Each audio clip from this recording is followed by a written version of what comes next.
The room was always dim, lit only by the monitor's cold light.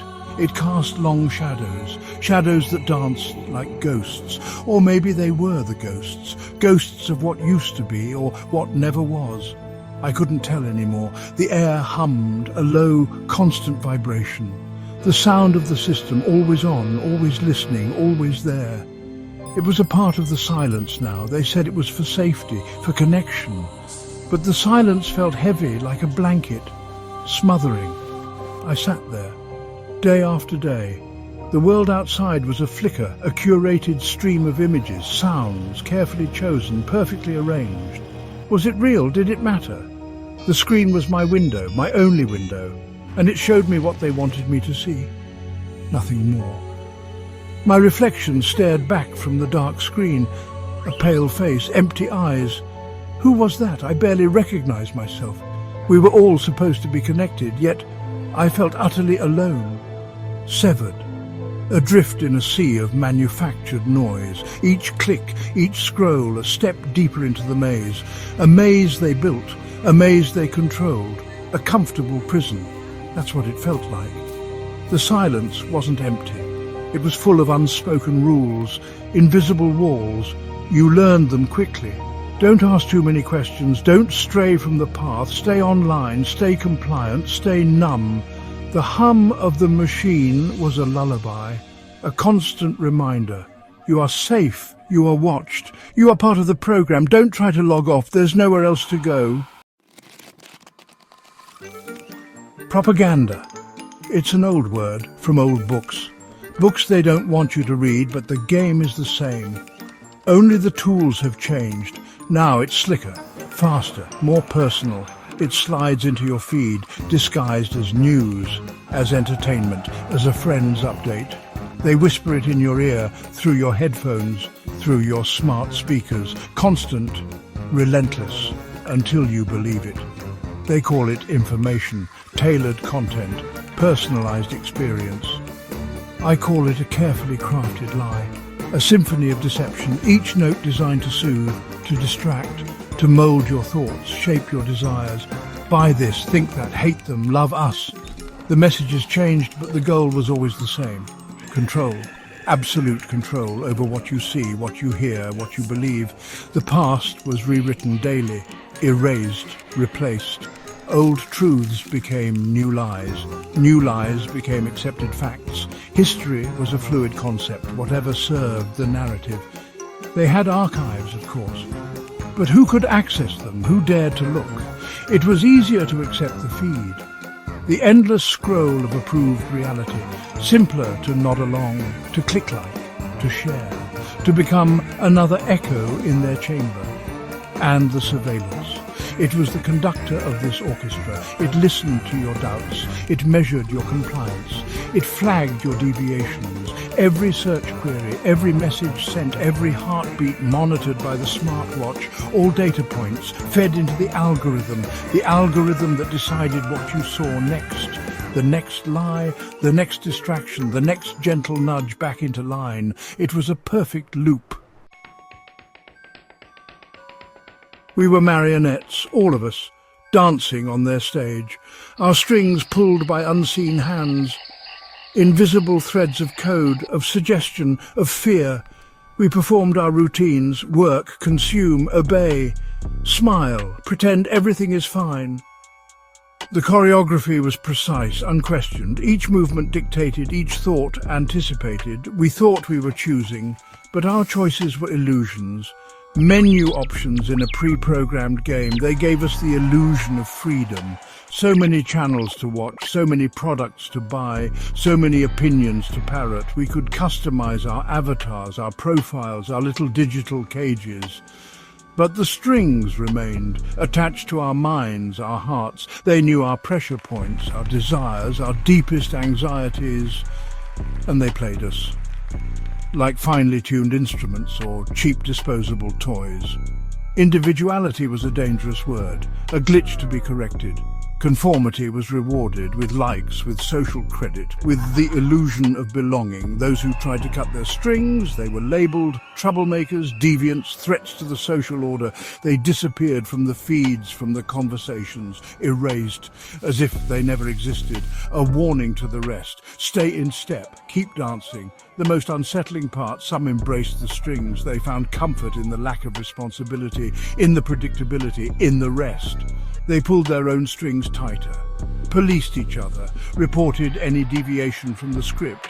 They became the most loyal puppets, the most enthusiastic dancers in this grand, grotesque performance. They traded freedom for a sense of security, a false sense of peace, but the strings were still there, always. It started small, a flicker, a glitch in the perfect feed. An image that didn't belong, a sound out of place, something that pricked the numbness for a moment, just a moment. The carefully constructed reality wavered, like a bad transmission, a dropped signal. My heart skipped a beat. Or maybe it was a beat it hadn't made in years, a beat of my own, not theirs. I tried to ignore it, to scroll past, to return to the comforting flow, but the crack remained. A tiny fissure in the smooth surface of their world. It grew, with every repeated phrase on the news, with every forced smile from an influencer, with every hollow promise of a better tomorrow. The doubts began to whisper, louder than their broadcasts, more persistent than their algorithms. What if this isn't real? What if it's all a lie? The fear was immense, cold, gripping. To question was to invite danger. To see the cracks was to risk falling through them. Into what? The unknown, the unapproved, the place where monsters supposedly lived. But the alternative, to go back to sleep, to pretend the crack wasn't there, that felt like a different kind of death. A slow fading, a surrender of the self. I couldn't do it, not anymore. So I began to look, really look. Not at the screen, but around it, past it. I started to notice the inconsistencies, the contradictions, the subtle tells of the illusion. It was like learning a new language. The language of dissent, the language of truth. It was terrifying. It was exhilarating. The first step, a tiny act of internal rebellion, the seed of awareness planted in the sterile soil of their control. It began to sprout.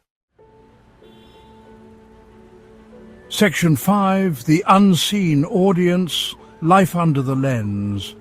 They are always watching. This isn't paranoia, it's a fact, a feature of the system. Cameras on every corner, microphones in every device, your digital footprint, a trail of breadcrumbs leading straight to your soul. Or what's left of it. Every click, every search, every whispered conversation, logged, analyzed, stored, forever. You become your data profile, a set of predictable patterns, easy to monitor, easy to control. This constant gaze changes you, subtly, insidiously. You self-censor. You avoid certain topics, certain people. You perform for the unseen audience. You wear the approved mask, even in your own home, especially in your own home. Privacy is an archaic concept, a relic of a forgotten age. They convinced us it was a fair trade. Privacy for security, privacy for convenience. But what security is there in a cage? What convenience is worth your freedom? The psychological weight is crushing. Living under a microscope. Knowing your every flaw, your every doubt could be used against you. It breeds conformity. It stifles creativity. It kills dissent before it can even be spoken. The fear of being singled out, of being flagged by the system. It keeps the herd in line, docile, predictable. The panopticon is not just a prison design, it's a state of mind. They built it inside our heads. Historical methods of control were crude by comparison. Walls, guards, physical chains. Now the chains are invisible, woven from data and algorithms, far more effective, far more pervasive. You carry your warden in your pocket. You invite the spies into your living room. You willingly feed the beast that consumes your autonomy. They don't need to break down your door when you've already given them the key and a live feed. Section 6. Fluttering against the pain, the soul's protest. Deep inside, something stirs, a flicker of defiance, a memory of what it means to be human, before the screens, before the code, before the constant hum. It's like a trapped butterfly, beating its delicate wings against a window pane, desperate for the open air, for the scent of rain, for the chaos of true life. Not this sterile, predictable existence they've manufactured for us, this gilded cage. The desire for freedom is a primal instinct. It cannot be entirely extinguished, no matter how sophisticated the brainwashing, no matter how pervasive the surveillance. It whispers in dreams. It surfaces in moments of unguarded emotion, a sudden laugh, a spontaneous tear, a flash of anger. These are the glitches they cannot fully control, the expressions of a soul suffocating, yearning to breathe free, yearning for something real. Small acts of rebellion begin, almost unconsciously, using cash instead of a card, taking a longer, unmonitored route, reading a forbidden physical book. Each act is a tiny chip in the wall, a whisper against the storm of propaganda. These are dangerous games. The system is designed to detect such anomalies, to correct them, but the alternative to remain passive is to let the butterfly die, to let the soul wither. The internal conflict rages, the comfort of the known versus the terror of the unknown, the safety of compliance versus the perilous path of resistance. Every day is a choice, to keep fluttering, to keep searching for a crack in the glass, or to succumb to the manufactured peace, to the quiet despair of the cage. But the butterfly remembers the sky, and that memory is a powerful, unyielding force it refuses to forget. Section 7. Reality's cold shock. The headset falls. Then comes the moment, the breaking point, the catalyst. For me, it was the headset, the one they gave us, for enhanced experiences, for deeper connection. It showed me a world more vibrant, more perfect than anything I knew, a beautiful lie, so seductive, so complete. I lived in it for a while. We all did. It was easier there. The colours were brighter, the pain was muted.